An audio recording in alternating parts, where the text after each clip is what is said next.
porque hoje eu queria falar com os irmãos a respeito da importância das escolhas. O pastor Humberto comentou que vocês estão também. Não, nós somos batistas, né? Então, mês de maio é o mês da família, né?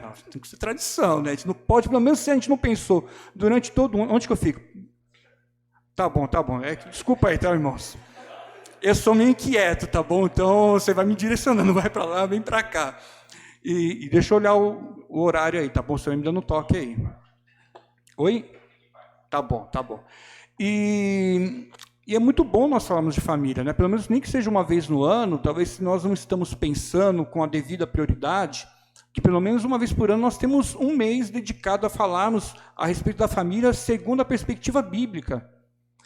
E eu dou muita importância para isso, porque, assim como eu falei, eu e a minha família, nós somos muito unidos. Assim, onde nós estamos, a gente procura estar junto, principalmente eu e a Vi.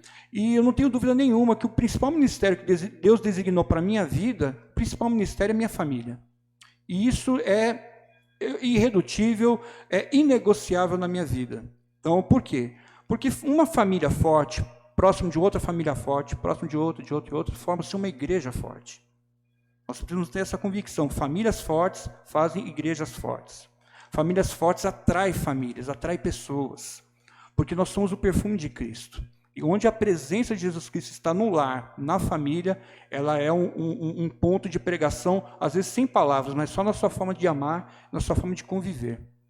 Então, nós somos um mês da família e nós vamos falar a importância das escolhas. Mas antes que nós possamos entrar no texto bíblico, eu queria que vocês pudessem, eu vou dar alguns exemplos de escolhas, tá, que não estão na Bíblia, mas estão dentro da história, para a gente entender como algumas escolhas que podem parecer banais fazem toda a diferença. Pode pôr o próximo aí. Quem se lembra do Romário aí, jogando? Ó, vai confessar a idade. O Romário. O Romário, ele foi o grande herói, né? O pessoal fala que foi o grande herói, eu acho que toda a seleção jogou muito bem, né? Mas o Romário fez muita diferença. Mas olha só que interessante. Em 93, o Brasil estava sendo quase desclassificado da Copa. Quase não passando das eliminatórias. O Romário tinha aprontado algumas coisas e não chamavam ele. Mas uma escolha do técnico de assumir a responsabilidade, chamar alguém que tinha feito algo errado, chamou ele veio e arrebentou na eliminatória. O Brasil foi para a Copa e ganhamos a Copa como bons brasileiros que somos, que gostamos de futebol. Então, uma decisão do Parreira fez toda a diferença na questão de ganhar o título da Copa. Põe a outra aí. Eu estou falando um pouquinho de futebol, desculpa as mulheres, mas estou falando do Brasil, tá bom? Vou dar um desconto para mim. O Ronaldo Fenômeno era uma outra situação. Ele, um pouquinho antes, ele sofreu uma grave lesão. Ali está a foto de quando ele sofreu a lesão.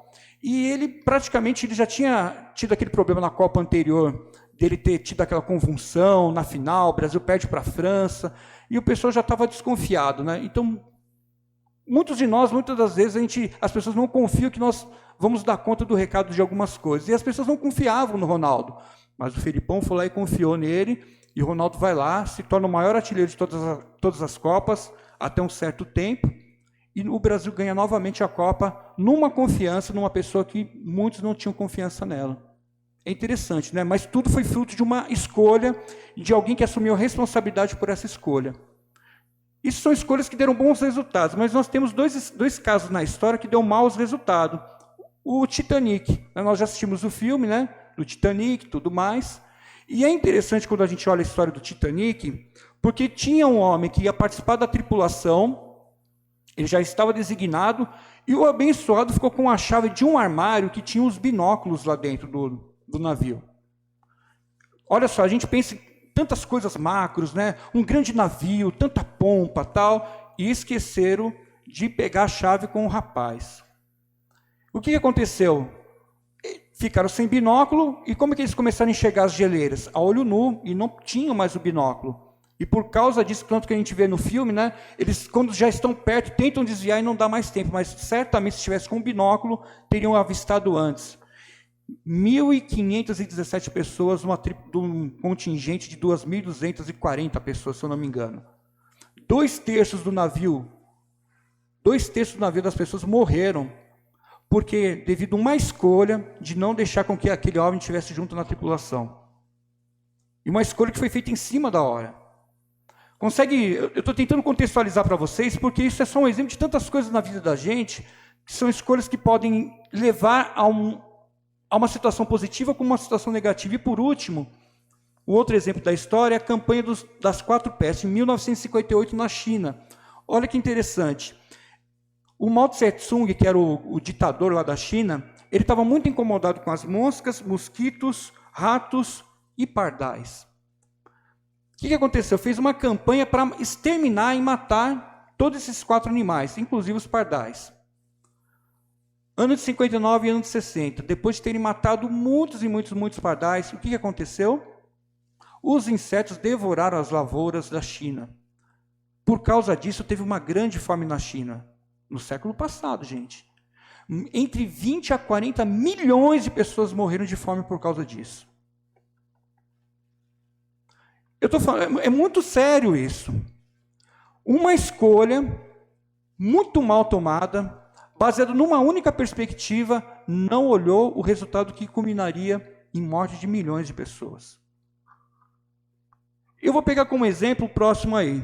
Eu não vou falar de política, me nego, porque a gente vive num país muito polarizado. Mas eu quero usar o exemplo da urna eleitoral, porque a gente tem que ter o discernimento que a minha decisão, o que a gente costuma falar? A minha decisão influencia na sociedade, não é isso? Então, eu quero pegar o simbolismo da urna eleitoral para começar a falar com vocês sobre o que o texto bíblico vai nos ensinar. A minha decisão, ela tem um impacto coletivo. Assim como uma eleição, a gente acha que a gente não faz diferença nenhuma, não é? O meu voto não faz diferença nenhuma, mas é a junção de um voto de cada um que faz toda a diferença.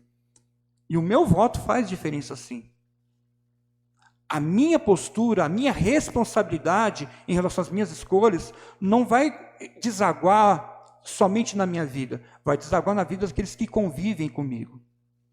E eu queria pedir para você abrir a sua Bíblia aí, em Gênesis capítulo 13.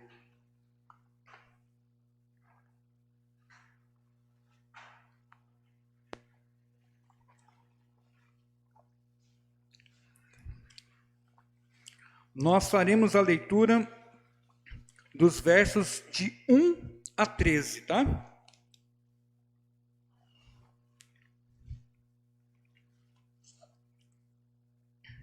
Amém? Amém, amém. Diz assim a palavra de Deus. Saiu, pois, Abrão do Egito e foi para o Neguebe com sua mulher e com tudo o que possuía. E Ló foi com ele. Abrão tinha enriquecido muito, tanto em gado como em prata e ouro. Ele partiu do Neguebe em direção a Betel, indo de um lugar a outro, até que chegou ao lugar entre Betel e Ai, onde já havia armado acampamento anteriormente, e onde pela primeira vez tinha construído um altar. Ali Abrão invocou o nome do Senhor. Ló, que acompanhava Abrão, também possuía rebanhos e tendas, e não podiam morar os dois juntos na mesma região, porque possuíam tantos bens que a terra não podia sustentá-los. Por isso, surgiu uma desavença entre os pastores dos rebanhos de Abrão e os de Ló. Nessa época, os cananeus e os ferezeus habitavam aquela terra. Então, Abrão disse a Ló: não haja desavença entre mim e você, ou entre os seus pastores e os meus. Afinal, somos irmãos. Aí está a terra inteira diante de você. Vamos separar-nos. Se você for à esquerda, irei para a direita. Se for para a direita, irei para a esquerda. Olhou então Ló e viu todo o vale do Jordão, todo ele bem irrigado até Zoar. Era como o jardim do Senhor, como a terra do Egito. Isto se deu antes de o Senhor destruir Sodoma e Gomorra. Ló escolheu todo o vale do Jordão e partiu em direção ao leste. Assim, os dois se separaram. Abrão ficou na terra de Canaã, mas Ló mudou seu acampamento para um lugar próximo a Sodoma, entre as cidades do vale. Ora, os homens de Sodoma eram extremamente perversos e pecadores contra o Senhor. Oremos mais uma vez. Senhor Jesus, que a sua palavra seja como uma semente plantada nos nossos corações, que venha ser bem irrigada, Pai, com a nossa fé, com a nossa devoção ao Senhor, e venha frutificar nos nossos corações, Pai. É isso que eu te peço, Pai. Te peço também, Pai, como já foi orado aqui nessa noite, para que o Senhor seja aquele que fale aos nossos corações. Em nome de Jesus, amém. Amém. Eu vou, só para poder contextualizar, nós já conhecemos a história de Abrão, que depois passou a se chamar Abraão. Nós sabemos que o Abraão, ele vivia em Ur dos Caldeus, era um local de uma cultura pagã, de adoração a outros deuses. Então, quando Deus fala com Abraão naquela época, certamente a família deles eram influenciados por esse culto a outros deuses, né? A lua e tudo mais. Então, Deus fala com Abraão, e ele não tinha esse contexto que nós temos da palavra já revelada. Nós somos privilegiados, nós já temos a palavra de Deus, nós já temos a vinda do Messias, nós somos o povo que vive diante e debaixo da graça de Deus, já temos a Bíblia, né? Nós temos toda a orientação bíblica a respeito da vontade de Deus. Mas veja só, o Abraão está num contexto em que há uma cultura pagã, em que se adora outros deuses, e aquilo é o normal naquela cultura, e ele recebe a visita de Deus, e Deus fala assim para ele: Abraão, seguinte, sai do meio da tua família, onde você está seguro, protegido, e agora você vai para um lugar que você nem sabe para onde é. Mas eu vou te mostrar. Eu te conduzirei. Você vai pegar a tua família, vai sair debaixo dessa proteção, porque não podemos esquecer que naquele tempo, né, como é que funcionava? As pessoas tomavam as coisas uns dos outros. Guerras, tomava a terra, matava. Então, quanto mais nós estávamos ajuntados, imagina nós aqui. Se nós ficarmos nós três aqui, longe do restante, numa cultura assim, nós estamos mais desprotegidos. Mas se a gente está no meio de todos, nós nos sentimos mais protegidos, nós estamos mais seguros. Então, imagina só, a profundidade da obediência desse homem quando ouve a voz de Deus. Olha quantas coisas ele está abrindo mão nessa oportunidade que ele teve de estar junto do Criador. Não é impressionante? Quantos de nós temos essa coragem de tomarmos uma decisão para ir por uma terra que a gente nem viu no Instagram, lá como é que é, as fotos, no Facebook, a gente não sabe de nada. Como é que é para ir para esse lugar? E ele obedece, é um homem muito obediente a Deus nesse aspecto, e vai. Ele anda mais ou menos, é uma jornada de mais ou menos 2.400 quilômetros. Eu estava olhando lá no Google Maps, é quase que sair de Suzano, onde eu moro, e ir para Maceió, na caminhada. É pouca terra? É muito chão, gente. E nesses caminhos você poder encontrar de tudo, né? De tudo, de tudo. Mas ele obedece a Deus e vai para uma terra estrangeira. E Deus promete que vai dar a ele o quê? Vai fazer o quê com ele? O que ele vai ser? Um pai de uma grande nação. Todas as nações serão abençoadas a partir dele. Ficou fácil, porque é só minha mulher engravidar, né? E vamos embora. Mas a mulher dele era estéril. Gente, como é que pode sair de uma terra, debaixo da proteção familiar, ir para um lugar que ele não sabia, falar que Deus fala que vai fazer dele uma grande nação, e a mulher dele é estéril, e ele vai. E a gente vai ver que o resultado da escolha de Abraão foi a escolha correta em relação à vida. Ele patinou, pisou na bola em algumas coisas. Mas a gente vai ver que o resultado final da vida de Abraão é realmente ele ser o pai de muitas nações. Mas foi fruto de uma decisão, de uma escolha que ele tomou. Mas, como o texto diz, ele não vai sozinho, ele e Sarai. Ele sai junto com seus servos e ainda vai junto com seu sobrinho Ló. E esse é o grande paralelo que muitas vezes as Escrituras Sagradas nos apresentam, e nós precisamos prestar muita atenção, hoje de manhã mesmo, porque eu dou aula na IBD também lá na igreja, e eu estava batendo bastante nessa tecla. Quando fizerem a leitura da Bíblia, olha muito mais do que o contexto no que está dizendo ali. Tanto que nós estamos ministrando a aula hoje de manhã a respeito do filho pródigo, e eu falei, não é a história meramente de um filho que pede herança, que sai de casa, que vai viver com prostitutas, se arrepende e volta para casa. É muito mais do que isso, são princípios que estão sendo aplicados ali. E aí, quando a gente foi trocando aquela aula, a gente vai sentando, trocando ideia, qual é o contexto se fosse isso hoje? Como que aconteceria? É a mesma coisa que se aplica aqui à história de Abraão e de Ló. quantas escolhas nós tomamos equivocadamente? É o que nós vamos ver aqui, porque o Ló vai junto. Ló sabia que o Abraão, ele construía altares. O Abraão, ele adorava a Deus. Imagina só, se o Ló vai junto com ele, o Abraão falou assim, vem comigo porque vamos juntos aí. Obviamente que Abraão compartilhou. Deus, o Senhor, o único Deus falou comigo. Não é esses deuses, é o Deus Todo-Poderoso, Criador de todas as coisas, falou comigo. E ele vai nos levar para um lugar que ele não me falou, mas falou que é para eu ir. Vão comigo? E Ló foi. Ló sabia que a bênção de Deus estava sobre Abraão. Porque o Abraão estava cultuando, estava construindo altares. Tanto que a Bíblia fala que ele volta. Porque o Abraão, quando passa fome, ele toma uma decisão equivocada, ele vai para onde? Ele vai para o Egito. Vai para o Egito. Mas muito provavelmente o Abraão fala assim, puxa, eu preciso voltar para o plano original de Deus. E ele volta. E ele volta para os lugares onde ele construiu os altares. E o Ló está junto com ele. Mas eles vão enriquecendo de tal forma, em que o local onde eles estavam não suportava a tamanha riqueza dos dois, porque tinham muitos gados.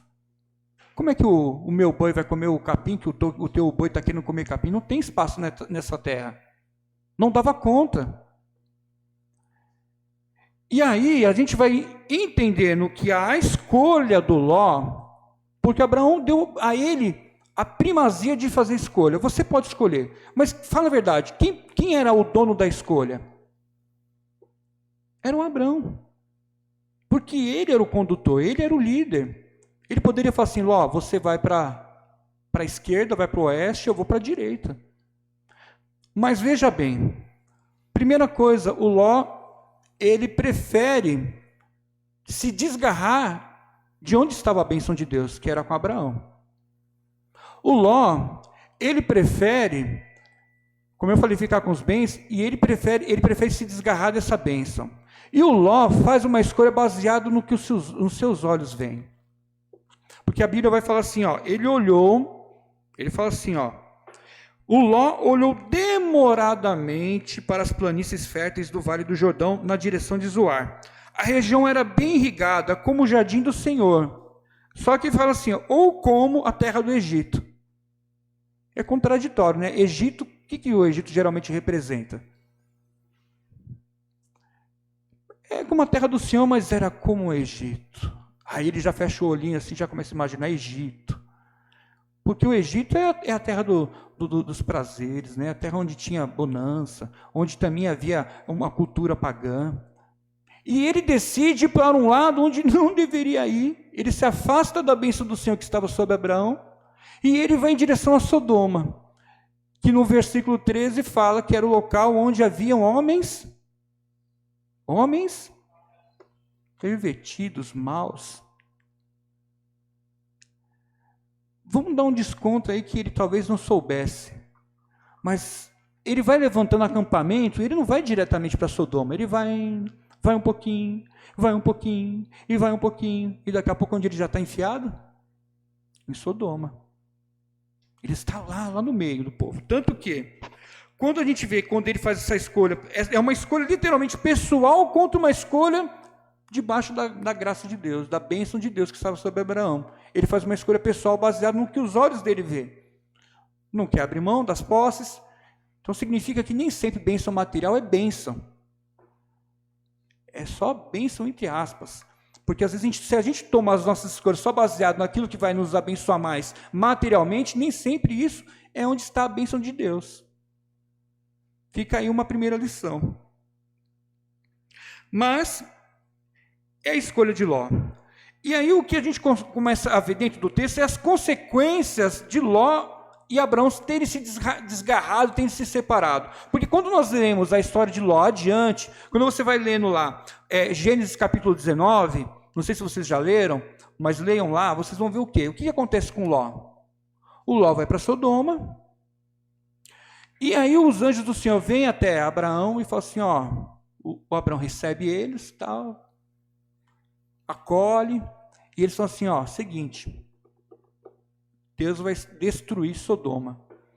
Aí Abraão falou, puxa, não faz isso, meu sobrinho está lá. Não, Lá é terra de gente iníqua, só tem iniquidade aquele local. Aí Abraão falou, mas e se tiver 50 pessoas boas lá? Aí começa nos 50, né? Aí ele vai negociando, não, mas e se tiver 45?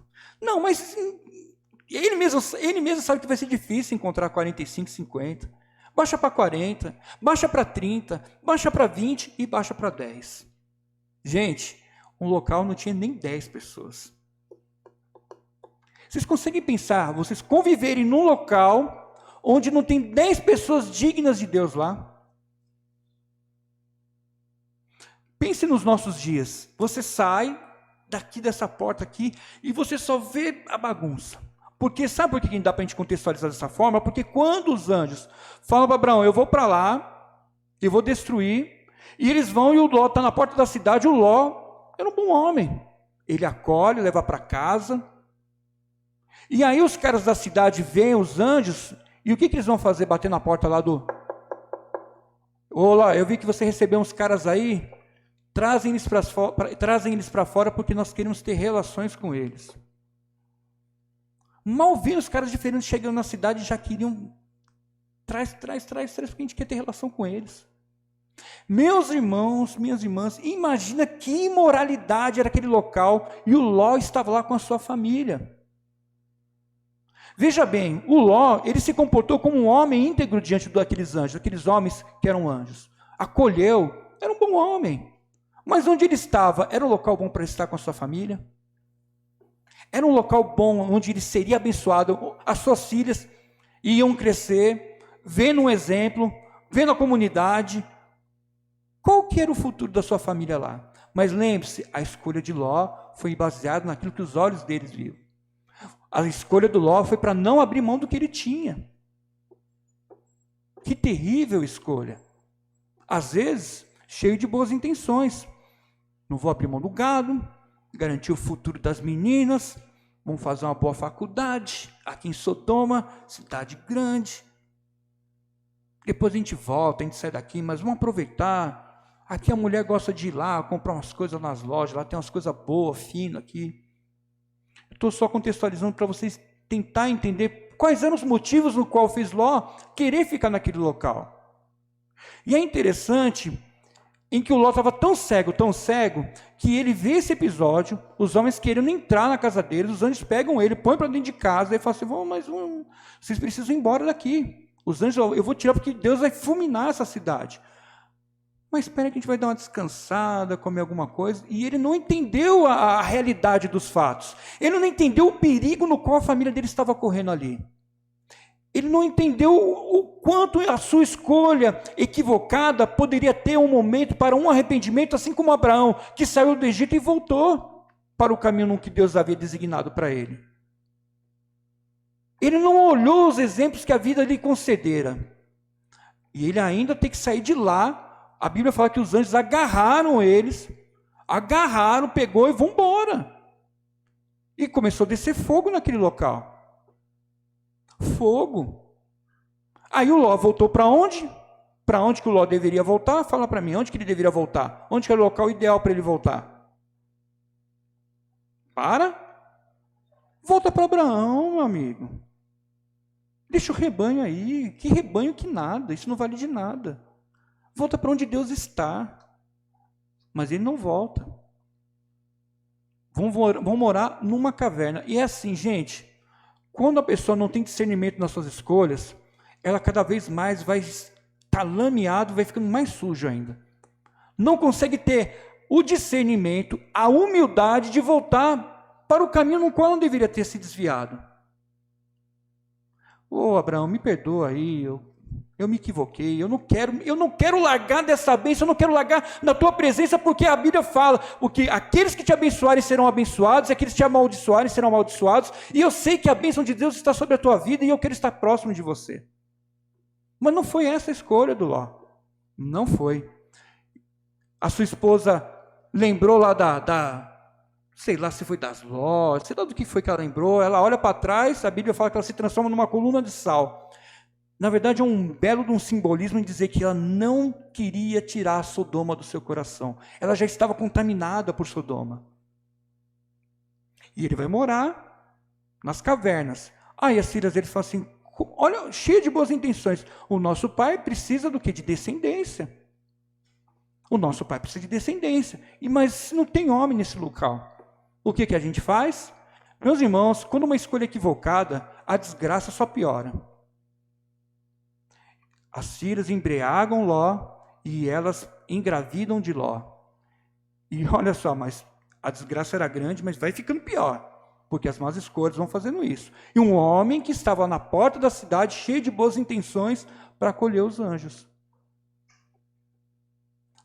As filhas ficam grávidas e dão origem a que povos? Os moabitas e os amonitas.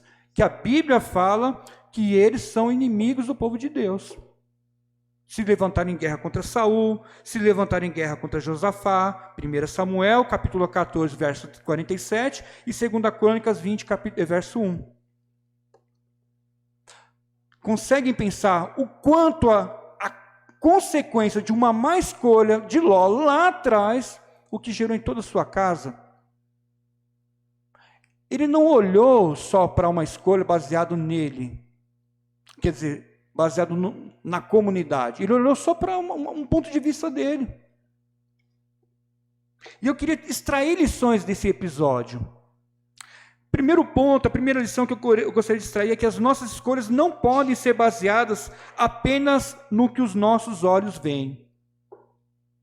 Falei isso e repito novamente. Por exemplo, eu falo para a meninada aí, gente, não fica só escolhendo, não vai pela aparência. O bonitinho, a bonitinha. Eu não estou aqui fazendo nada, porque eu era feinho na foto, entendeu? Eu era assim, quase que pesava 50 e poucos quilos. Era um chassi de grilo, o pessoal falava. Mas não estou aqui divulgando contra as pessoas que foram abençoadas, né? Eu só estou dizendo que assim, tem princípios, tem pressupostos para você fazer uma escolha na tua vida. Então, jovem, não pense nisso. Pensa num homem de Deus, uma mulher de Deus, que vai dividir com você uma vida de cuidado com você. É assim que a gente tem que orientar os nossos filhos. Eu falo lá com a Lê, 20 anos já. Para mim, primeira coisa, tem que ser um rapaz segundo o coração de Deus. Eu não estou falando que tem que ser perfeito, mas um rapaz que eu vou olhar e vou saber, no mesmo cuidado que eu dou para minha filha, esse rapaz ele vai amar minha filha, vai ter cuidado. Eu não estou preocupado se ele vai ter, se ele tem 10 faculdades, diploma, isso aqui e tal. A questão é a seguinte, se um dia ele ficar desempregado, o negócio apertar, ele vai se precisar sair na rua para trabalhar do que seja, do que for. Nem que tenha que catar latim, porque não tem nada de indigno nisso. O que é, todo trabalho é digno. Amém? Todo trabalho é digno. Mas ele vai estar disposto? É lógico, a gente com família, a gente acolhe, a gente ajuda, né? Se eu for o Abraão, pô, minhas filhas, né? Você é abençoado, por isso que a gente fala, tem que volta para Abraão, Ló. Porque ele vai te ajudar na sua necessidade.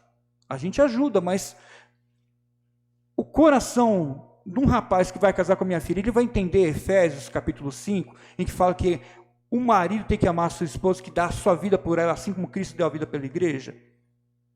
Porque é complicado, fica estreito para nós homens. Que a Bíblia fala, mulheres, o que a Bíblia fala? Mulheres, respeitem seus maridos. Mas só para os maridos, amem suas esposas, assim como Cristo amou a igreja. Gente, amar a igreja é difícil, hein? Não é difícil amar a igreja? Fala que é fácil amar todo mundo aqui, a gente como família de fé. A gente tem discordância, tem gente que é mais chato, que a gente acha que é chato, mas a gente também é chato para ela, né? Não é fácil amar a igreja, mas a gente tem que amar. É nossos irmãos de fé. Nós somos a comunidade do Cristo ressurreto. Mas é o que eu espero. Então a gente não pode, eu peço, jovens, não façam escolha baseada no que os seus olhos veem. Eu não estou falando de escolhas banais, que nem, eu vou tomar um sorvete de abacate ou de baunilha. Não estou falando dessas coisas. Deixa eu consultar Deus. Eu não estou falando disso. Estou falando de escolhas que vão impactar e vão refletir no futuro da tua casa, da tua família. A gente tem que ter essa sensibilidade. Irmãos, eu vejo... Olha, eu vou falar, a gente trabalha com casais desde 2011. A gente tem o nosso foco é casais. A gente dá o curso Casados para Sempre, a gente sempre foi nesse caminho aí que Deus tem dado para nós, eu e a Vi. Meus irmãos, Quer ver um homem quebrar a cara? É quando o sujeito, ele não dá ouvidos para a opinião da sua esposa. A gente, cansou de ver. Toma uma decisão sozinho, unilateral, ele vai lá e toma, acho que é melhor, não escuta a esposa. Não divide com a família. Então a gente precisa tomar decisões sim por aquilo que nós olhamos. A segunda lição é que as nossas escolhas devem observar o impacto para toda a família. Já fiz a introdução agora. Não é uma decisão unilateral, não é minha, não é do Renato. Eu não decido porque eu não sou um ser único. Nós vivemos num contexto de sociedade. Nós vivemos num contexto familiar. Deus, quando cria o homem e a mulher, ele fala assim, Gênesis 2:24, sejam vocês dois uma só carne. E como que é uma só carne, sendo que não divide? Se a gente não consegue nem dividir num relacionamento conjugal, quanto mais nem num contexto familiar, e quanto mais num contexto da igreja, meus irmãos. E a gente sabe que isso é possível, porque quando a gente olha Atos capítulo 2, verso 42 até 47, a gente vê a igreja de Atos, uma igreja que ela crescia no quê? Dividindo o tempo de ensino, tempo de oração, no partilhar do pão, dividiam a mesa, cultuavam juntas. E quem estava de fora, olhando aquela igreja que ainda perseguida, se contagiava com a forma com que eles viviam. Porque nas necessidades eles dividiam o que cada um precisava. E o Ló não entende isso. Ele tinha necessidade e ele não volta para Abraão. O que será que foi? Egoísmo, arrogância, prepotência, falta de humildade? Pode ser várias coisas. Mas o que a gente toma de lição para isso? O que esse texto fala para nós diante da nossa realidade? A terceira lição é escolher aquilo que demonstre obediência e confiança em Deus, pois resulta em bênção. Olha só, é o que eu falei. O Abraão, ele vai para o Egito, conta uma bela de uma mentira, fala que a Sara é a irmã dele, volta. Depois ele vai no tempo, ele vai de novo. O Abimeleque fala assim, rapaz, e ele conta a mesma história errada de novo, volta. Mas é um homem que está tentando acertar, né? O que a gente vê é que o Abraão, mesmo cometendo erros, ele volta, ele se arrepende. E o que a gente vê é que tem certas situações em que a gente não se arrependendo, a gente não voltando, as consequências elas exterminam a nossa história. Porque o Ló, ele vai, e acaba muito mal. Mas quantas oportunidades, quantas janelas, quantas portas de oportunidades foram abertas para Ló? Quantas portas de oportunidades são abertas às vezes para nós, nas nossas vidas? E nós desperdiçamos porque a gente acha que a gente não merece, ou a gente acha que não está errado, a gente só quer escutar pessoas que vão afirmar o nosso discurso, ou não é verdade? A gente quer dar ouvido para quem vai falar assim, é isso aí, o casamento não está bom. Hoje mesmo a gente estava na sala da IBD, a gente deu um exemplo do divórcio. Aí a pessoa vai pedir conselho, devo de me divorciar ou não, porque eu não aguento mais a minha esposa ou meu marido. Aí vai pedir conselho para quem? Uma pessoa que está divorciada. Aí foi até um exemplo que a pessoa deu lá. Foi pedir conselho para uma pessoa que está divorciada, falou assim, eu me divorciei, ficou tudo muito bem, comprei até um carro agora. Decidiu com os olhos. Meu irmão. Porque ela só queria validar o discurso dela, ela procura alguém que ela sabe que vai validar o discurso dela. Quantas das vezes a gente vai procurar conselho onde não é um profeta de Deus? Sabe o que é profeta? Porque não é adivinhador de futuro. O profeta, na Bíblia, é aquele que abre a boca e ele revela o pecado do povo. O profeta é o Jesus, que ele fala assim, cadê os teus acusadores? Mas vai, não peques mais. Não peques mais. Porque Jesus, ele não fica passando a mão na cabeça de todo mundo. O Jesus, ele fala, eu sou o caminho, a verdade e a vida. Eu sou o caminho, a verdade e a vida, Jesus fala. Não é o paralelo, não. E quando eu insiro Jesus nessa história, eu me lembro em Marcos capítulo 10, versos 46 a 52, quando fala da história do Jesus entrando em Jericó, e aí tem o cego Bartimeu, ele começa a gritar, Jesus, filho de Davi, tem misericórdia de mim. E o pessoal começa a falar assim, fica quieto aí, quieto aí. Jesus, filho de Davi, tem misericórdia de mim. Fica quieto aí. E Jesus ouve e fala, traz ele para falar comigo. O que você quer? Aí Jesus fala assim, perguntou-lhe Jesus e o cego respondeu: Mestre, eu quero ver. A resposta de vá, disse Jesus, a sua fé o curou. Imediatamente ele recuperou a visão e o que ele fez? E seguia Jesus pelo caminho. Sabe o que isso quer dizer, esse texto? Que o cego enxergava muito mais do que o povo que estava lá com ele. O cego enxergava mais que o Ló. Porque o cego, ele enxergou com os olhos do coração, da fé, da esperança, em que ele sabia onde estava a sua salvação. A salvação de Ló estava em Abraão, porque a bênção de Deus estava sobre Abraão. E no nosso contexto de hoje, quem é a nossa bênção? Qual é o nosso caminho? É Jesus. E muitas das vezes nós estamos tomando decisões baseadas em uma doutrina equivocada, baseada nas nossas próprias convicções, baseado naquilo que nós temos materialmente, que é a nossa segurança, e nós não estamos olhando para Deus, olhando para Jesus e a sua bendita e abençoada vontade. As escolhas têm muita importância nas nossas vidas. E a aplicação disso, eu diria o seguinte: escolhas geram consequências que mudam o curso da vida, para o bem ou para o mal. Aquele que verdadeiramente enxerga, ele enxerga e escolhe Jesus.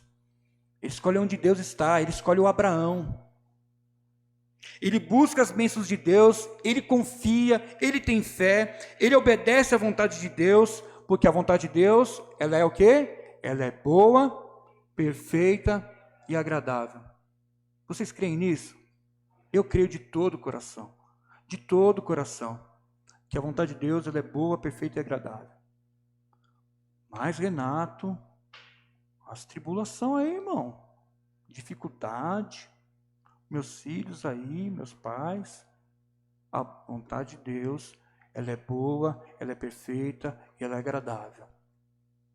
Obedeça a Deus, faça a vontade dEle, ande nos caminhos dEle, debaixo da bênção dEle, porque a vontade dEle, ela é boa, ela é perfeita e ela é agradável. E por último, a última aplicação,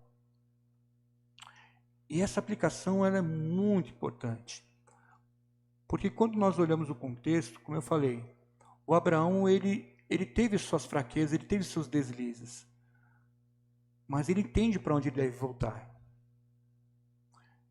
E todos nós temos uma segunda, uma terceira oportunidade na nossa vida. Deus nos convida para ter essa oportunidade de recomeços, de reconstruções, de ter uma nova esperança, do derramar da graça do Espírito Santo sobre cada lar aqui representado, da presença de Jesus Cristo genuinamente nos nossos lares. Mas para isso nós precisamos buscá-lo, nós precisamos desejá-lo e nós precisamos abrir essa porta de oportunidade para nós. Às vezes nós não enxergamos as escolhas que nós temos tomado nas nossas vidas e nós estamos aí relutantes em querermos nos arrepender e recomeçar de novo. E eu vou falar uma coisa para vocês, o melhor local para começar algo é no meio da família. É no meio da família. Então, você fala assim, mas Renato, a minha vida está tão boa. Eu acho que essa mensagem está para o pessoal aqui que está muito bem em casa, as coisas estão indo muito bem, obrigado. Que assim seja, em nome de Jesus. Mas a gente precisa escolher algumas coisas que vão fazer o nosso lar ir para um outro patamar, da presença do Senhor. Verdadeiramente nós estamos bem, as coisas estão muito claras dentro do nosso lar, as nossas escolhas estão muito bem compreendidas por cada um, nós temos comunicado isso dentro da nossa família, porque o Abraão, ele construía altares, e o Ló, certamente ele via. Mas será que os altares que nós temos construído para adorar o Senhor em nossa casa, as nossas decisões, está ficando muito claro para aqueles que convivem conosco?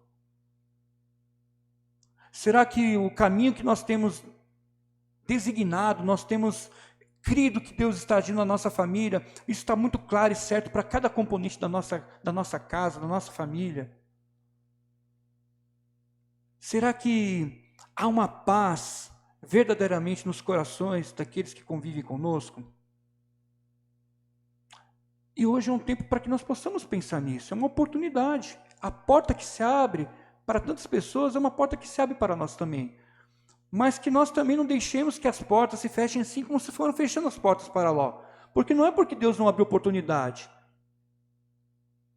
Deus deu oportunidades para Ló, mas ele não quis mudar a sua história. Quantos de nós não podemos fazer mudanças para melhor? Sempre tem algo que melhorar. Sempre tem algo que a gente possa avaliar. Jesus nos chamou para um modelo de vida perfeito.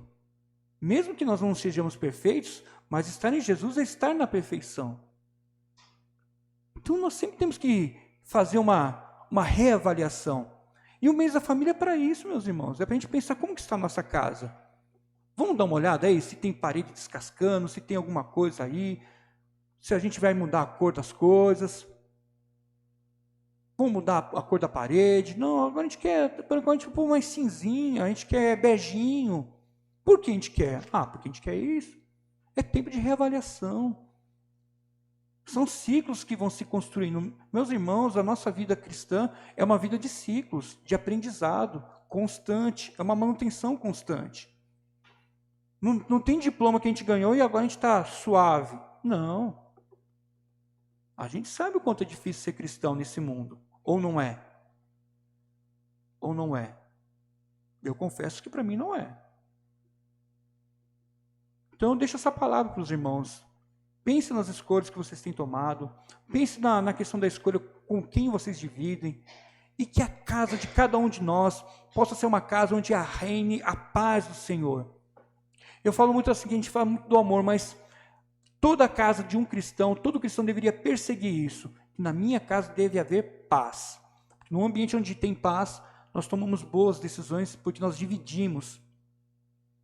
Nós não tomamos decisões unilateralmente porque eu estou com medo de ser confrontado. Já viu gente assim? Que toma decisão unilateral porque não quer ser confrontado? Porque quer fazer o que ela deseja? Novamente, Deus nos criou para sermos um corpo. Somos corpo, assim bem ajustado, totalmente ligados, unidos, vivendo em amor. A gente canta. É uma família. A gente canta, corpo e família, a gente canta, é bonito. Mas na prática, será que é assim? Que seja assim, tá bom? Não é palavra de exortação, tá bom, meus irmãos? É uma palavra de reflexão, porque Deus falou comigo nisso. Renato, como é que estão as coisas aí? Como é que estão as coisas com as meninas? Você tem conversado com elas? Tem prestado atenção? Porque eu estava falando com o Danilo, vida de seminarista. O pessoal do mundão fala, vida louca é a nossa. Porque você tem um ministério que é a tua família. E eu tenho que tomar muito cuidado. O Danilão tem que tomar cuidado. E a igreja que nos dá o suporte, cuide no Danilo. Porque não é fácil. Não é fácil. Porque nós somos imperfeitos como qualquer um. Não tem... Mas o Espírito Santo nos conduz, amém? Família de Deus, amém? Eu queria orar por vocês. Quem puder ficar de pé, fique de pé.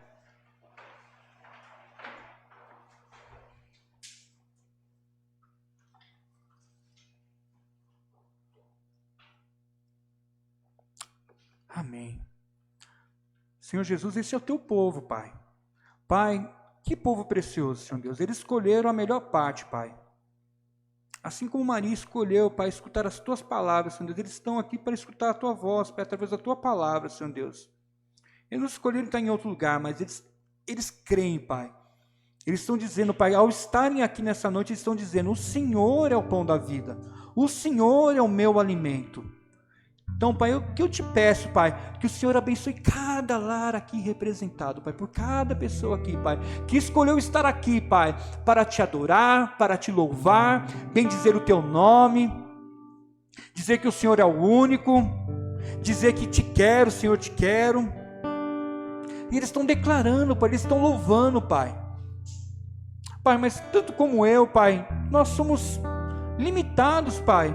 Mas é o Espírito Santo, Pai, que abre os nossos olhos, Pai, nos faz enxergar a graça maravilhosa, a misericórdia do Senhor, e entender que o Senhor é o caminho, a verdade e a vida, Pai, e viver debaixo da obediência do Senhor é o melhor caminho que nós temos, Pai. É um caminho de liberdade, Pai, mas não é uma liberdade que nos leva para uma graça barata, mas é que nos leva para uma graça transformadora das nossas vidas, dos nossos lares, das nossas famílias, Pai. E o que eu te peço, Pai, que nessa comunidade, Pai, tenham famílias fortes, Pai, famílias estruturadas, Pai, famílias que estão tão fortes e tão alicerçadas, Pai, que elas estarão abrindo essas portas para acolherem mais pessoas, Pai, que precisam, Pai, da Tua palavra, Senhor Deus, que precisa do Teu afeto, Pai, do Teu acolhimento, Deus, mas que tudo isso seja feito, Pai, baseado, Pai, na Tua palavra, num alicerce, Pai, mas que o Senhor dê discernimento para cada um que está aqui nessa noite, Pai, a saber o valor das suas escolhas, Pai.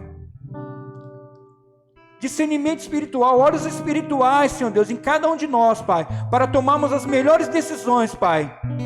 E que ao findar dos nossos dias, Pai, nós possamos olhar para a nossa história, Pai, e entender, Pai, que nós deixamos um legado para a próxima geração, Pai.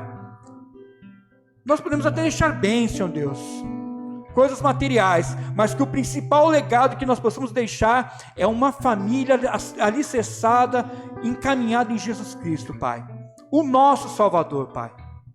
Te agradeço, Pai, por essa noite, Pai, por estar aqui, Pai, junto com meus irmãos, Pai, de fé, Pai, o privilégio, Pai, de trazer a palavra a eles. Eu te agradeço, em nome de Jesus, amém. Deus abençoe.